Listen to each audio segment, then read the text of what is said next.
Hello guys, welcome to Logical. ये है Jayashree Laxman Rao Patil versus chief minister Maharashtra का केस। आइए इसके फैक्ट्स देखते हैं। स्टेट ऑफ महाराष्ट्र ने 2018 में एक लॉ पास किया था, SEBC एक्ट 2018।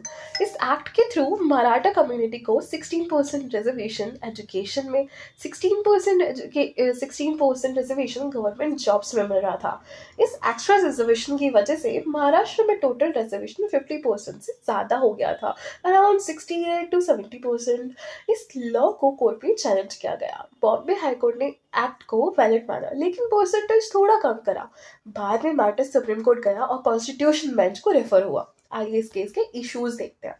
क्या 50% रिजर्वेशन लिमिट को क्रॉस करना कॉन्स्टिट्यूशनल है, जो पहले Indira Sahni versus union of India के केस में फिक्स हुई थी? क्या महाराष्ट्र ने कोई एक्स्ट्रा ऑर्डिनरी सर्कमस्टांसेस प्रूव किए थे जिससे 50% लिमिट ब्रेक हो सके? क्या 102nd अमेंडमेंट, कॉन्स्टिट्यूशनल अमेंडमेंट के बाद स्टेट के पास बैकवर्ड क्लासेस आइडेंटिफाई करने की पावर बचा है या नहीं? आइए सुप्रीम कोर्ट की जजमेंट देखते हैं। 50% सीलिंग रूल। सुप्रीम कोर्ट ने कहा 50% लिमिट इक्वालिटी का बेसिक प्रिंसिपल है, आर्टिकल 14 और आर्टिकल 16 से related. Maharashtra extra ordinary circumstances proof नहीं कर पाए थे, इसीलिए 50% से ज़्यादा रिजर्वेशन इनवैलिड है। रिजल्ट आता है मराठा रिजर्वेशन स्ट्राइक डाउन कर दिया गया। 102nd amendment. कोर्ट की मेजॉरिटी ने कहा 102nd अमेंडमेंट के बाद बैकवर्ड क्लासेस की सेंट्रल लिस्ट आइडेंटिफाई करने की पावर प्रेसिडेंट और पार्लियामेंट के पास है। इस इंटरप्रिटेशन से स्टेट पावर पर डाउट किया गया।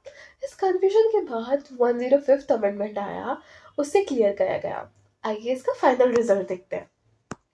SEBC एक्ट 2018 अनकॉन्स्टिट्यूशनल डिक्लेयर हुआ, मराठा रिजर्वेशन कैंसिल हो गया। इस केस की इंपॉर्टेंस बहुत है।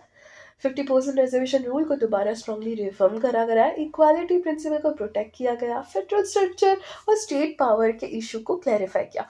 रिजर्वेशन लॉ में ये मंडला केस के बाद सबसे इंपॉर्टेंट जजमेंट माने जाते हैं।